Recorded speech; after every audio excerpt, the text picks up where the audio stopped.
Inquiétude au Vatican, la basilique de la Nativité à Bethléem est ce soir au cœur du conflit du Proche-Orient. 300 Palestiniens recherchés par Israël sont retranchés dans l'église. Un conflit qui fait irruption dans la campagne française. Lionel Jospin propose l'envoi d'une force d'interposition. 3 questions à Avi Pazner, porte-parole du gouvernement israélien. Bonsoir et à tout à l'heure. Une crise qui fait flamber les cours du pétrole. Conséquence, les prix à la pompe ont augmenté. Question, les hausses seraient-elles plus rapides que les baisses? Élément de réponse dans un instant. Le suicide de Richard Durn, les policiers sont blanchis par l'enquête. Il n'y a pas eu de faute pénale, estime le parquet de Paris. Aujourd'hui, on a repris le travail à la mairie de Nanterre. Nous y étions. Halte aux sonneries intempestives des portables dans le train. La SNCF va proposer une voiture sans téléphone mobile. Expérience menée à partir du mois de juin sur le TGV Atlantique. Exclusive France 2, suite aux menaces nées du 11 septembre, la France a fabriqué plusieurs millions de vaccins antivarioles. Ils sont prêts. Reportage au laboratoire concerné à Lyon. Bonsoir à tous, merci de votre attention. Les ambassadeurs d'Israël et des États-Unis convoqués au Vatican. Le fait est rarissime. Motif, Bethléem, ville de naissance du Christ, selon la tradition évangélique, est occupée à son tour par l'armée israélienne qui encercle la basilique de la Nativité. À l'intérieur, plusieurs centaines de combattants palestiniens. Pour l'Église, ils bénéficient d'un droit de refuge. Bethléem, ville interdite, ville fermée. Nos envoyés spéciaux ont pu tout de même y pénétrer. Reportage Alain de Chalvron. Gilles Jacquier. Bethléem, l'angoisse. Pas âme qui vive dans les rues. Des blindés israéliens qui passent sur les voitures. Des patrouilles sur le qui-vive. Des soldats à bout de nerfs. Le bruit de combats à l'arme lourde dans les quartiers voisins. La vieille ville offre un spectacle de désolation. Voitures calcinées, canalisations éventrées, le secteur sent la mort.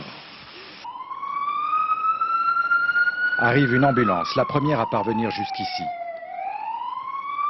Les habitants sortent, cette femme hurle, il y a des morts partout. L'ambulancier essaye de la raisonner, lui demande des informations. Dans cette maison, les infirmiers ne pourront rien faire. Pour cette mère éplorée. Un mort aussi dans cette mosquée. Ce blessé, lui, sera secouru à temps.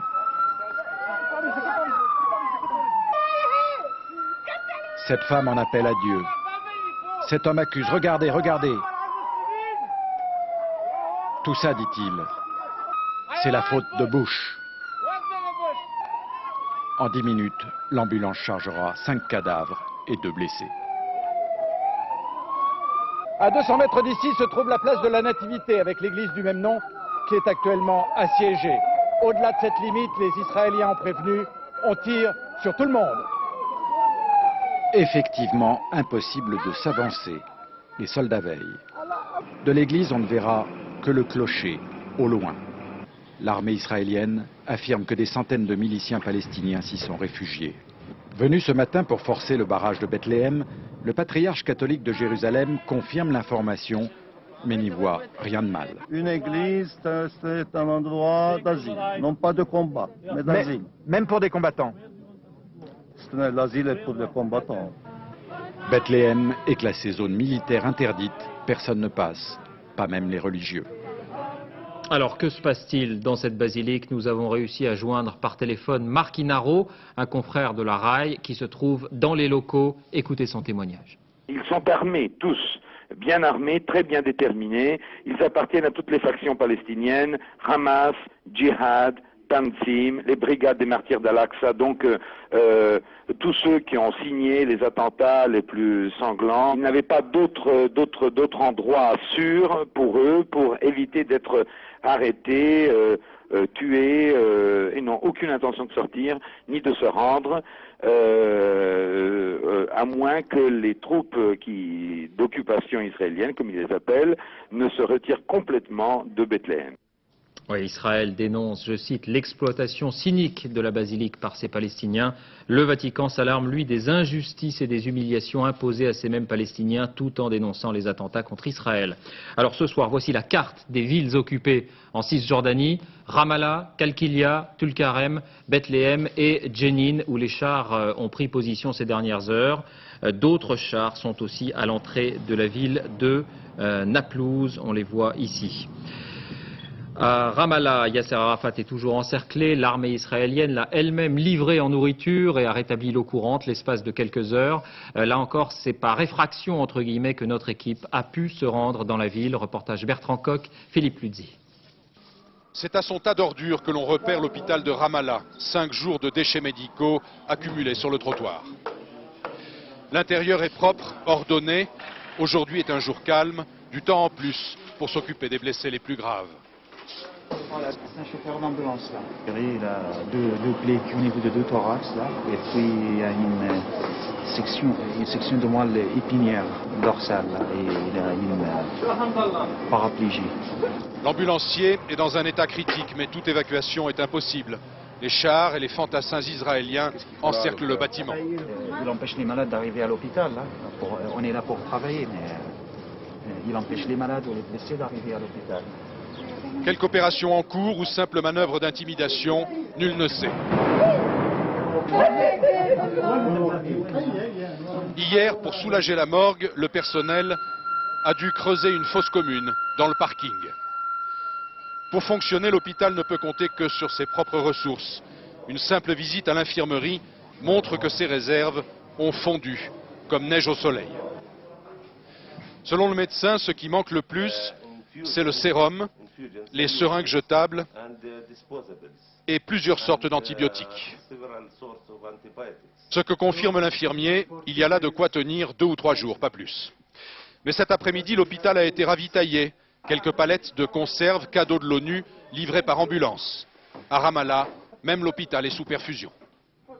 Et sur la route qui relie Ramallah à Jérusalem, 2000 pacifistes juifs et arabes ont manifesté aujourd'hui pour dénoncer cette occupation, manifestation, vous le voyez, qui a donné lieu à des heurts assez violents avec l'armée. Alors jusqu'où veut aller Israël? Avec nous, donc en duplex de Tel Aviv, Avi Pazner, vous êtes porte-parole du gouvernement israélien, merci d'être avec nous. Jusqu'où ira cette politique, Avi Pazner, qui vous attire les foudres d'une bonne partie du monde? Et est-ce qu'elle ne risque pas de développer à nouveau ce sentiment de frustration, de haine, qui nourrira encore les attentats palestiniens? Eh bien, je regrette, comme vous le dites, que ce reportage que vous avez vu n'a pas rappelé pour un moment qu'Israël a été la victime pendant 1 mois maintenant d'une vague sans précédent, d'une vague meurtrière de terrorisme suicide qui a causé 130 morts en Israël. Nous en avons parlé ici même, Avi Pazner, nous en avions parlé ici même assez longuement. Eh bien, j'aimerais mettre les choses un peu à l'échelle française, si vous voulez bien. 130 morts en Israël, c'est comme si vous aviez eu en France 1300 morts de terrorisme en mars. Qu'est-ce que la France aurait fait? N'aurait-elle pas agi comme nous en légitime défense? N'aurait-elle pas, elle aussi, essayé d'éradiquer les réseaux terroristes? Mais est-ce que ça n'est pas une politique? C'est exactement ce que nous faisons. Est-ce que ça n'est pas une politique qui risque d'être contre-productive, Monsieur Pazner? Nous n'avons pas d'alternative. Yasser Arafat a refusé le cessez-le-feu. Nous avons essayé pendant des semaines et des semaines, avec l'émissaire américain Zini, d'arriver à un cessez-le-feu. La seule réponse des Palestiniens a été une autre vague de terreur, et encore de la terreur, et nous avons eu des choses effroyables en Israël. La vie en Israël, aujourd'hui, est intolérable. Vous savez, les gens ne sortent plus, les enfants ne vont pas à l'école, on ne va pas dans les cafés, les femmes ont peur d'aller au marché. Nous sommes complètement paralysés par un terrorisme meurtrier. Ce que nous essayons de faire, c'est de briser l'encerclement terroriste autour d'Israël. Monsieur Pazner, quelqu'un disait lutter contre le terrorisme, il faut le faire comme s'il n'y avait pas de processus de paix. Négocier la paix, il faut le faire comme s'il n'y avait pas de terrorisme. C'était Yitzhak Rabin. Est-ce que l'absence de toute perspective politique ne condamne pas cette politique-là à l'échec? Je suis convaincu qu'une fois que nous aurons résolu ce problème de terrorisme, que nous aurons pu briser les infrastructures terroristes, que nous aurons éliminé tous ces réseaux, viendra le temps du dialogue.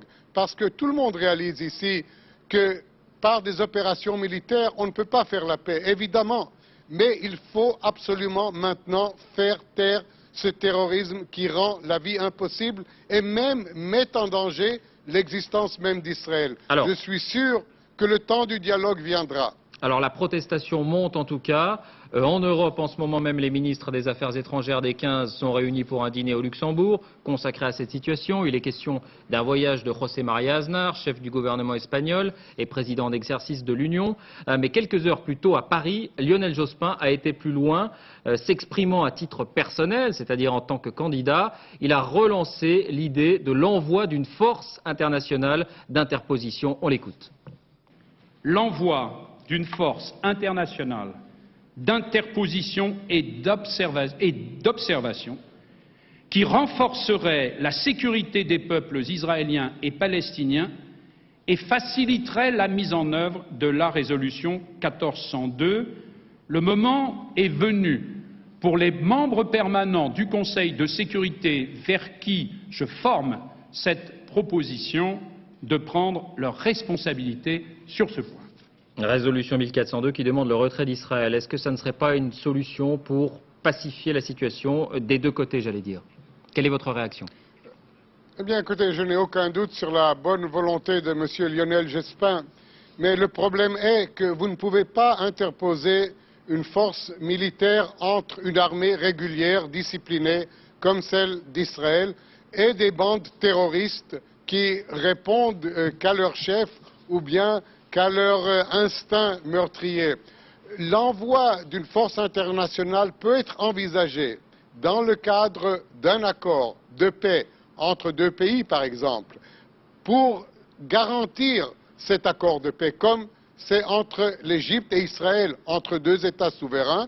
Nous avons une force internationale entre nous. Mais pas en l'état actuel des choses. Le problème principal, c'est que Yasser Arafat ne veut pas de cessez-le-feu et je crois que cela mettrait gravement en danger les forces internationales qui viendraient au Moyen-Orient. Donc c'est une fin de non-recevoir. Merci, Monsieur Pazner. Autre réaction, celle de l'Égypte, un des deux seuls pays arabes à entretenir des relations avec Israël. L'Égypte qui a décidé cet après-midi de geler ses contacts tout en gardant ouverts les canaux diplomatiques. Mais c'est bien sûr vers Washington que les regards se tournent. Les États-Unis, vous le savez, sont considérés comme le seul pays susceptible d'influencer Israël. Et depuis quelques jours, Étienne Lénart, on s'interroge, y compris dans la presse américaine, visiblement sur la passivité, les silences de George Bush. Oui, David, mais George Bush continue de considérer qu'il a beaucoup plus à perdre qu'à gagner en s'impliquant personnellement et d'une manière forte dans le règlement de ce conflit. La Maison-Blanche n'est certainement pas sourde aux critiques de plus en plus virulentes, ici même aux États-Unis, vous le disiez, de ceux qui disent à George Bush, mais enfin la première puissance mondiale ne peut plus, ne doit pas laisser faire. Mais la Maison-Blanche entend aussi les critiques dans le camp conservateur, le propre camp de George Bush, de ceux qui disent, et de façon très virulente, et qui ont beaucoup d'influence, de ceux qui disent, depuis le 11 septembre, les États-Unis se sont engagés dans une lutte globale contre le terrorisme, et au même titre, Israël a le droit de se défendre contre les actes terroristes dont elle est victime. Le seul finalement dans l'administration américaine qui est un discours un peu plus équilibré, c'est comme d'habitude, j'allais dire, le ministre des Affaires étrangères Colin Powell, qui parle lui d'une solution politique et non pas uniquement d'une solution sécuritaire, d'une solution militaire, mais il est très isolé et il a lui-même renoncé à se rendre prochainement dans la région. La situation est complètement bloquée et rien dans les déclarations et les signes en provenance de la Maison-Blanche ces dernières heures ne permet de dire que George Bush et ses conseillers préparent une nouvelle initiative, quelle qu'elle soit. Merci Étienne. Pour terminer sur ce chapitre, ce document saisi lors des dernières opérations est publié ce matin dans le journal Haaretz, le journal israélien Haaretz, et qui établirait un lien direct entre l'entourage de Yasser Arafat et les brigades des martyrs d'Al-Aqsa qui ont revendiqué plusieurs attentats suicides. Selon l'armée israélienne, il établit, ce document, la preuve de l'implication de Yasser Arafat dans les violences. Les conséquences de ce climat maintenant, avant d'évoquer la flambée du pétrole, ces mesures de sécurité exceptionnelles pour les passagers d'Air France à destination des États-Unis et d'Israël. Depuis le début de la semaine, ils sont soumis à un entretien. Explication Christelle Bertrand, Valérie Lucas. C'est un vol long courrier qui commence 3 heures avant d'embarquer. Nouvelles mesures de sécurité obligent. Je vais vous poser quelques questions. Vous allez carrément à New York et vous avez un visa là-bas. Quelle est la raison de votre visite? Business, I live there. L'agent de sécurité est spécialement formé. Dans un entretien de quelques minutes, il doit recouper les réponses et analyser les réactions du passager. The baggage with you in the plane, pas de ciseaux, pas d'objets. Tant bien que mal, tout le monde se comprend. Après cet autre questionnaire, les bagages sont fouillés dans le hall de l'aéroport. Je préférerais que les valises soient ouvertes dans un endroit plus tranquille, où tout le monde ne voit pas ce que j'ai dans mes valises. Même si le chemin jusqu'au guichet est semé de contrôles, les passagers se plient volontiers à ces nouvelles formalités. C'est pour ma sécurité et celle de mes compagnons de route. Cela ne me dérange vraiment pas, surtout depuis le 11 septembre. Depuis hier, Air France multiplie les contrôles pour aligner ses mesures de sécurité sur celles des compagnies américaines et israéliennes. Autre conséquence, vous l'avez sans doute constaté, la hausse des prix de l'essence consécutive à la flambée des cours du pétrole. Dans ce sens-là, ça va très vite, plusieurs centimes d'euros d'augmentation à la pompe déjà. Nous avons cherché à savoir si les répercussions des baisses étaient aussi rapides. Vincent Fourcade, Sandrine Aramon. À la pompe, le prix du carburant est depuis quelques jours passé à la vitesse supérieure. Avec des augmentations de 4 à 6 centimes d'euros par litre, les compteurs ont aujourd'hui le tournis. Et pour les clients les plus attentifs, même en euros, la hausse n'est pas passée inaperçue. C'était un peu moins d'1 euro et maintenant on voit que tous les chiffres sont au-dessus d'1 euro. La combinaison euro plus augmentation d'essence fait que c'est assez difficile à comprendre. C'était un peu indolore et je pense que c'est ça qui est un peu pernicieux. Une hausse du prix de l'essence directement liée à celle du pétrole. L'or noir a son plus haut niveau depuis 6 mois, près de 28 $ le baril aujourd'hui. Explication, avec la montée des violences et la crainte d'un embrasement au Proche-Orient, les compagnies pétrolières ont par prudence multiplié leurs achats, ce qui a fait flamber les cours. Ou bien la situation au Moyen-Orient s'enflamme et à ce moment-là on risque de voir les prix continuer de grimper, ou bien alors ça s'apaise et les prix certainement redescendront. Je crois que dans les jours qui viennent, on peut s'attendre à une grande fermeté des prix. Dans les semaines à venir, le prix de l'essence devrait donc poursuivre sa progression. Et à la longue, un pétrole devenu trop cher risquerait également de gripper une économie qui essaye tant bien que mal de redémarrer. L'affaire de la tuerie de Nanterre avec les derniers mots de Richard Durn, ses réponses aux questions des policiers avant son suicide. Il indique que Jacqueline Fraisse, maire de Nanterre, était sa seule cible. Propos publiés alors que les employés municipaux reprenaient le travail ce matin. Reportage Patrick Fandiot, Christian Gallet. Le drapeau est toujours en berne, la ville encore en deuil. Une semaine après le drame à la mairie de Nanterre, tout a l'air de fonctionner normalement. Ce n'est qu'une apparence. La salle du conseil où a eu lieu la tuerie est encore inaccessible, placée sous scellé judiciaire. Les employés ont repris le travail, traumatisés pour la plupart d'entre eux. On a une certaine méfiance un petit peu de certaines personnes. Puis, enfin, les psychologues nous ont dit que ça allait être normal. Donc on fait avec et puis bon, il faut apprendre à détacher son regard, avoir un regard normal envers la population. Ici, on veut tourner la page, oublier Richard Durn. Avant de se suicider, le tueur a fait des aveux aux policiers. La seule personne que j'ai visée intentionnellement était Madame Fraisse. Je l'ai visée pour sa qualité de maire, mais aussi parce que je ne la respectais pas. J'avais projeté de tuer ces gens à d'autres conseils municipaux précédents, mais j'avais encore des garde-fous moraux et des inhibitions. J'ai lutté pendant de nombreuses années contre ce projet. Une confession qui n'étonne pas cet élu, blessé dans la fusillade. Le fait qu'il voulait tuer tout le conseil et viser Madame Fraisse était pour nous déjà évident. Je l'ai vu une fraction de seconde sur l'estrade, l'arme au poing en train de tirer, et j'ai vraiment eu l'impression que c'était méthodique, c'était un robot qui tirait comme à l'entraînement. Pour moi, c'était clair que c'était préparé. C'était pas un coup de sang. Il avait préparé son coup et quelque part, ça rend le geste encore plus terrible. Pour le parquet, les policiers n'ont pas commis de faute grave pendant la garde à vue de Richard Durn. Il n'y aura donc pas de sanction pénale, une décision que les élus de Nanterre n'ont pas souhaité commenter. À Marseille, ce casse audacieux à l'ancienne qui rappelle celui d'Albert Spaggiari à Nice. Pendant 2 jours et 3 nuits, les voleurs ont creusé un long tunnel et débouché dans une célèbre bijouterie. Caroline Gauthier avec l'équipe de France 3 Méditerranée. Stupeur hier matin à l'ouverture de la bijouterie Pellegrin. Une partie des coffres ont été dévalisés. Pour les atteindre, les casseurs ont fait dans la discrétion. De caves en cages d'escalier, ils se sont joués de l'enchevêtrement des immeubles et des magasins, allant jusqu'à creuser un passage entre 2 immeubles. Ils sont passés donc dans ce petit couloir. Ils ont cassé ce mur qui est là-bas pour entrer chez Réal. De chez Réal, ils ont cassé un second mur et ils sont tombés chez Pellegrin. Vraisemblablement, les cambrioleurs connaissaient bien les lieux. 2 jours et 3 nuits de travail en sous-sol pendant ce long week-end pascal et ils atteignent les coffres. Repartis butin en poche, ils n'ont laissé sur place que peu d'indices. Nous avions apporté avec ma femme 2 bagues en réparation, 2 très belles bagues. Et puis maintenant, en revenant les chercher, on a appris que ça a été cambriolé et puis que les bagues ont disparu. Pas d'évaluation précise du préjudice, le bijoutier préfère garder le silence. En 1987, le gang des égoutiers sévissait à Marseille. Le gang des caves a pris la relève.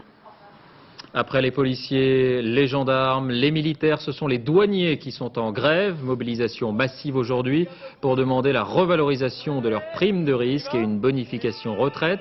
Grève du zèle dans certains cas, grève tout court la plupart du temps. Les syndicats parlent de 90% de grévistes, la direction de 37%. Pas de négociation prévue pour l'instant. Social encore, l'inquiétude des salariés de Whirlpool France. La production de lave-linge à chargement par le dessus, actuellement réalisée sur le site d'Amiens, devrait être transférée en Slovaquie. Il est question, selon le quotidien La Tribune, de supprimer 360 emplois sur 860. La direction indique qu'elle s'engagera à trouver des solutions. Quel voyageur n'a jamais pesté contre la sonnerie des portables ou les conversations trop bruyantes? Eh bien, la direction de la SNCF a entendu ces plaintes. Elle a décidé de mener une expérience wagon sans portable. À partir de la mi-juin, une réserve. Seule la première classe est concernée. Le silence est un luxe. Reportage Céline Crespi, Pierre Bonté. Dans le train, il y a ceux qui travaillent, ceux qui dorment, ceux qui lisent et bien sûr ceux qui téléphonent. Des bavards de moins en moins supportés par leurs voisins. Elles sont visibles en tout cas. C'est-à-dire qu'il y a des gens qui sont obligés de trier des fois dans leur téléphone parce qu'ils ont l'impression qu'on les entend pas. Des gens qui sont en face de vous et qui vont parler très longtemps, très fort, ou dans la sonnerie ils sonnent toutes les 30 secondes. Enfin, c'est embêtant. Et parfois la conversation peut être très personnelle. Bonjour. Un jour, quelqu'un a raconté toute sa vie privée au téléphone, comme ça, dans un 4x4. Et nous étions 2 et nous sommes sortis pour le laisser poursuivre de raconter sa nuit. D'où l'idée de la SNCF de mettre en place des voitures dans lesquelles l'usage du téléphone portable sera interdit. Dès le 16 juin, sur le TGV Atlantique, 40 voyageurs uniquement de première classe bénéficieront de ce calme. Mobiles fermés, ils ne pourront téléphoner qu'en dehors de ce compartiment. Pour autant, la SNCF ne veut pas sanctionner les contrevenants. Il n'est pas question de répression, il est simplement question d'observer le comportement des clients, d'avoir le contrôleur qui rappelle les règles, ce qui est sa mission, et puis de voir comment les choses vont vivre. Autrement dit, prudence. Pas question pour la SNCF de renoncer à un de ses avantages commerciaux par rapport à l'avion. Son objectif, c'est de marier tranquillité des voyageurs et liberté de téléphoner tout en roulant. Le journal gratuit 20 minutes cible des ouvriers du livre CGT. 600 000 exemplaires du quotidien ont été dispersés ici sur la place de la Nation à Paris tôt ce matin. Un accord avait pourtant été signé avec le syndicat du livre, mais on indique que c'est la tendance dure de l'organisation qui serait à l'origine de cette action. Nouveaux incendies dans les Alpes-Maritimes, cette fois tout près de Nice. Une trentaine d'habitations ont même dû être évacuées. Le feu a détruit 40 hectares de broussailles. Pas d'indication sur son origine. Il a été maîtrisé en fin d'après-midi. Santé, on s'inquiète beaucoup depuis le 11 septembre des menaces d'armes biologiques et la France a décidé il y a quelques mois de relancer la production de vaccins contre la variole, abandonnée depuis longtemps. Information France 2, c'est chose faite. 9 millions de doses ont été fabriquées par le laboratoire Aventis Pasteur de Lyon, laboratoire qui nous a ouvert ses portes. Reportage Jean-Daniel Flezaki et Rémi Poissonnier. Dans cette chambre froide, on stocke depuis quelques jours un produit qu'on pensait ne plus jamais fabriquer, du vaccin contre la variole. Cela fait près de 30 ans qu'on ne vaccine plus contre cette maladie, déclarée éradiquée de la planète en 1977. Le virus est officiellement conservé dans 2 pays, ici à Atlanta aux États-Unis et à Kosovo en Russie. Mais on sait que d'autres pays en possèdent. Et depuis le 11 septembre, l'agent de la variole est considéré comme l'arme terroriste biologique numéro 1. Alors une course effrénée pour reconstituer les stocks de vaccins a commencé. Le problème, c'est qu'il n'y en avait plus nulle part. En France, le laboratoire Aventis Pasteur avait bien des préparations intermédiaires. La question était de savoir si 25 ans plus tard, on pouvait en quelque sorte réanimer ces préparations pour en faire un vaccin efficace. C'était une exigence des autorités européennes comme des autorités françaises, c'est d'avoir un vaccin qui soit le même que celui qui était utilisé à l'époque de la vaccination. Et vous y êtes arrivé? Oui. Nous sommes arrivés, enfin tous les tests qui ont été faits le montrent. Les chaînes de fabrication et de conditionnement ont tourné à plein régime. Ce sont ainsi 9 millions de doses qui sont désormais disponibles, à raison de 100 doses par flacon. Et pourtant, on a failli attendre encore des mois ce produit à cause d'un petit détail. Pour vacciner, il faut faire une quinzaine de petites piqûres sur la peau et déposer une goutte de vaccin grâce à cette aiguille que l'on dit bifurquée. Plus personne n'en fabriquait. Le hasard a voulu qu'un industriel retrouve un moule qu'il avait oublié de détruire. Aujourd'hui, tout est donc prêt. Mais tout le monde espère qu'on n'aura jamais à se servir de ce vaccin. Politique, revoilà les affaires. Selon un rapport de l'inspection générale de la ville de Paris, saisi par Bertrand Delanoë, les notes de frais et dépenses de cuisine de Jacques Chirac, entre 87 et 95, ont dépassé les 14 millions de francs, soit 40 000 francs par jour en moyenne, versés en majorité en liquide. Jacques Chirac qui a répondu à la question hier soir chez nos confrères de France 3, Zindine Boudaoud.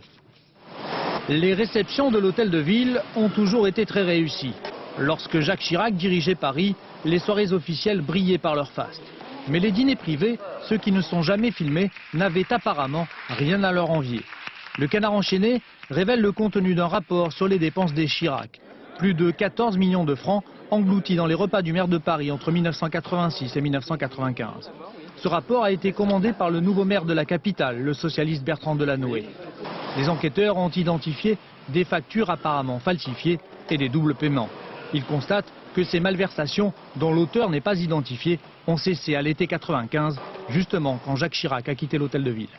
Les dépenses de la questure et des services de la questure à la ville de Paris sont les plus réglementées, vérifiées, votées d'ailleurs par des commissions, puis par le Conseil de Paris, que l'on puisse imaginer. Si, pour une raison que j'ignore, il y a eu dans les services des cas de malversation ou de dysfonctionnement, alors il appartient à la ville de Paris de porter plainte. À l'époque, les dépenses étaient contrôlées par Bernard Bled. Il conteste aujourd'hui toute malversation.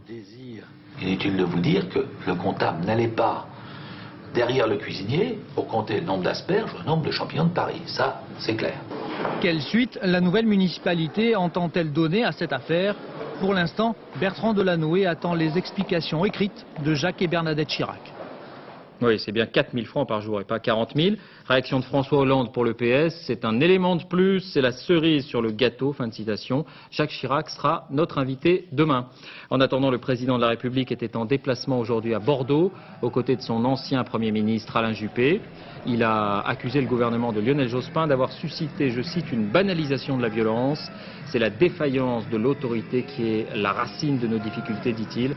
L'actuelle majorité n'a pas su ni voulu agir. Fin de citation. Le point sur les candidatures à la présidentielle. En plus des 15 candidats que nous citions hier, Corinne Lepage aurait réuni les 500 parrainages. Charles Pasqua, en revanche, a laissé entendre qu'il ne serait pas présent au premier tour. Il s'est refusé, le cas échéant, à donner une consigne de vote. En revanche, Nicolas Miguet indique qu'il aurait réuni les 500 signatures.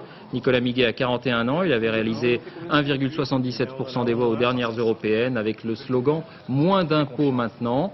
Alors 15, 16 ou 17 candidats. Réponse demain à 18h30 avec l'annonce officielle du Conseil constitutionnel. L'une des surprises en tout cas de ce scrutin, c'est la présence de 3 listes trotskistes et la percée d'Arlette Laguillet dans les sondages. Du coup, on s'intéresse de plus près à son organisation, Lutte ouvrière, très souvent critiquée pour son culte du secret et son manque de transparence. Qu'en est-il réellement? Enquête Émilie Lançon, Éric Mézy.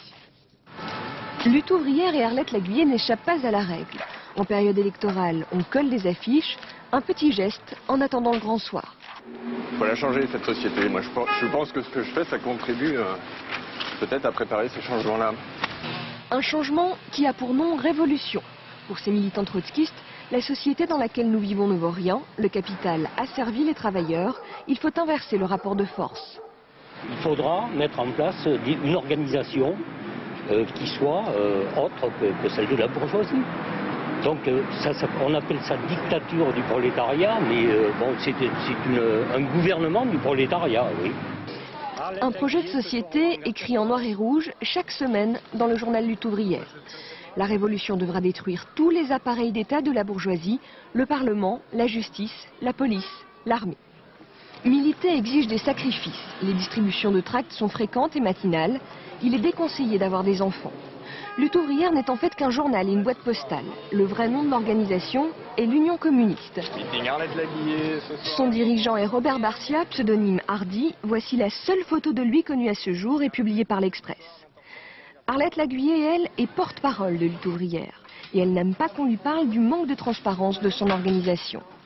Lutte ouvrière est très ouverte à tous les problèmes des travailleurs de la classe ouvrière. Eux le savent et je vous dirais ça nous suffit. Ce que vous en pensez, je m'en moque complètement.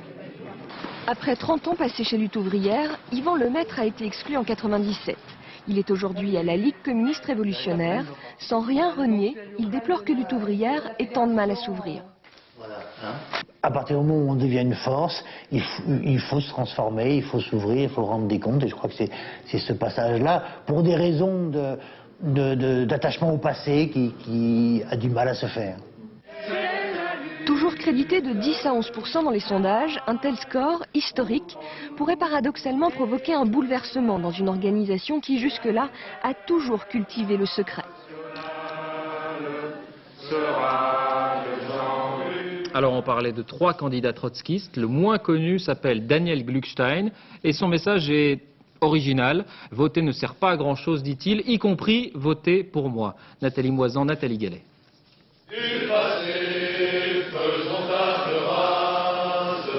Le refrain est toujours le même. Le Parti des travailleurs a souvent changé de nom mais pas de discours. Il dénonce toujours le capitalisme et les anciens militants comme Lionel Jospin. Celui qui dédicace, Daniel Gluckstein, s'oppose aux institutions de la Ve République et s'il brigue la présidence, c'est pour mieux dénoncer le système.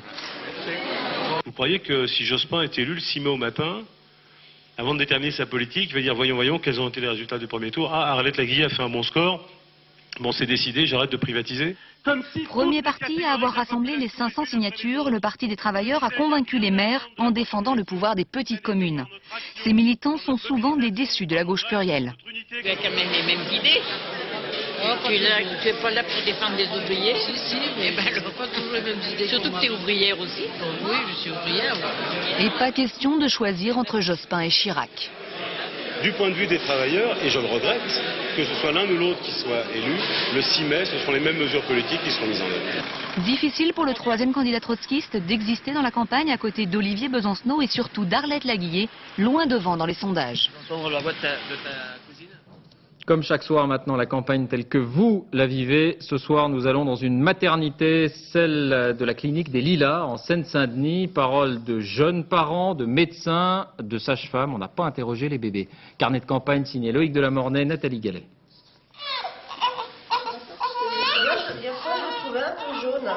Alors maintenant, elle devait arriver le 21 avril, hein. C'est les élections d'ailleurs, mais elle arrive avant. Une élection, c'est un peu une naissance. Et ce qu'on souhaite, c'est que l'enfant soit le plus beau. Ma référence, c'est Mendes France. Hein. Je dois dire, c'est quelqu'un qui était vraiment la représentation d'une authenticité, d'un engagement. Quelqu'un qui ne pensait pas à lui, mais qui pensait aux autres. Je crois que c'est ça. La définition du président, ce serait ça. C'est 2 personnes là qui sont en train de régler leurs comptes personnels. C'est lassant, c'est lassant. Moi, je comprends très bien qu'il y ait des gens qui sont vraiment lassés de ça. La politique de santé, c'est une catastrophe. Il y a de moins en moins d'anesthésistes, de moins en moins d'obstétriciens. Et quant aux sages-femmes, on ferme toutes les petites maternités de proximité. Le système social et médical en France, il n'est pas parfait, mais par rapport aux autres... C'est vrai que c'est un des meilleurs. Ouais, c'est vrai. C'est vrai. J'attends la naissance de mon premier enfant. Là. Donc voilà, je prends mal impatience et j'attends. Ces 2 grands candidats font déjà une campagne de second tour, donc en essayant de rafler les voix au centre, puisque c'est en France, comme dans beaucoup de pays, à mon avis, c'est comme ça que ça se gagne, les élections. Donc ils édulcorent un peu leur programme. Du coup, c'est vrai que c'est pas enthousiasmant, on a du mal à voir les vrais enjeux. C'est important que notre petite fille elle sache qu'elle vient dans une démocratie, qu'elle a de la chance, qu'elle a l'éducation nationale. Qu'il y a une république, oui, qu'on a encore des services publics qui sont sociale, encore là, pas pour longtemps, mais encore un petit peu, on espère. On pourra lui raconter au cas où ça n'existe plus quand elle a 20 ans. Elle sera assez grande à un moment donné pour avoir son avis sur les choses et elle l'apprendra par rapport à une éducation qu'on lui aura donnée. qu'il y ait des débats dans la famille. Des débats? Ouais, ben oui. Ah oui. La suite demain. Un feuilleton sans précédent en Allemagne, la migration des cigognes en direct à la télévision. 6 oiseaux ont été équipés de balises GPS. Ils sont suivis, tant bien que mal, par des équipes de reportage. Récit Sophie Rodier. Depuis 2 semaines, les Allemands sont rivés à leur téléviseur. Ce qui les tient en haleine, des cigognes. 6 d'entre elles ont été équipées d'un émetteur, ce qui permet de les suivre à la trace dans leur migration. Une épopée qui a réservé aux journalistes et aux scientifiques bien des surprises. En effet, si la plupart des cigognes allemandes vont passer l'hiver en Afrique via la Turquie et le détroit du Bosphore, l'une d'entre elles a changé son plan de vol. Elle a pris la direction de l'Espagne. La preuve pour les scientifiques que les cigognes ne sont pas toujours programmées génétiquement pour suivre la même route. Très sociable, elle peut modifier son comportement en fonction des groupes qu'elle rencontre. Mais elle est aussi exceptionnelle, capable de franchir jusqu'à 600 km par jour. Un merveilleux voyage qui se reproduit tous les ans et dont personne ne se lasse. Rugby, jour J-3 avant le grand rendez-vous. Samedi, le 15 de France jouera pour le Grand Chelem, le premier du tournoi Destination face à l'Irlande. À suivre bien sûr sur France 2 à 15 h. La tension monte à l'entraînement parmi les hommes de Bernard Laporte. On va voir maintenant comment on prépare ce rendez-vous chez les champions en herbe, les joueurs minimes et benjamins de l'école de Bordeaux-Bègles. Ils s'y voient déjà. Éric Perrin, Bernard Monard.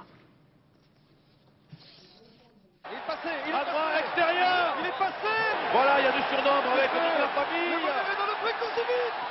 Bien sûr, en vrai, il n'y a pas les commentaires du duo Salviac-Lacroix, ni le public du Stade de France, mais qu'importe.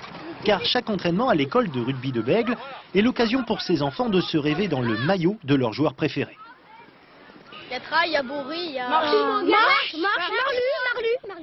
Marlu. Ils ont de 7 à 12 ans et demi et qu'il fasse soleil ou pluie, le mercredi pour eux ou leurs parents, c'est rugby. Accro, oui, puisqu'il a un ballon à la maison et on y passe tous. Obligé, même le petit de 5 ans, enfin, on est tous obligés de passer au rugby, et les plaquages et compagnie, donc s'il adore ça. À l'école de rugby de Bègles, cette année, on a fait le plein. Apparemment, le superbe parcours de l'équipe de France y est pour quelque chose. S'ils voient une équipe qui gagne, ils ont envie de le pratiquer. Ça s'est vu au foot, ça s'est vu au basket à un moment donné. Donc, la difficulté, c'est de les garder après. J'aime bien plaquer et marquer des essais. Et t'en marques souvent? Non. Le rugby, c'est ça, un état d'esprit. Et puisque le club de Bordeaux-Bègles a compté parmi ses joueurs Bernard Laporte, l'actuel entraîneur de l'équipe de France, pourquoi pas demander à ces jeunes pousses les conseils d'avant-match? Jouer le match à fond. Y aller ici. Et de pas faire trop de fautes. Voilà, Pelouse et les autres, vous savez ce qu'il vous reste à faire pour gagner le Grand Chelem, sinon, faudra retourner à l'école. Voilà, rendez-vous samedi donc, fin de cette édition, à suivre la météo Patrice Drevet, du beau, l'info sur France 2, minuit 55, dernier journal Laurence Piquet. Dès 6h30 Télématin, Françoise Laborde recevra Françoise de Panafieux au 4 Vérités. On se quitte avec les images d'un train de luxe, celui du maréchal Tito, qu'il utilisait en Yougoslavie. Si ça vous intéresse, il est maintenant à louer. À demain.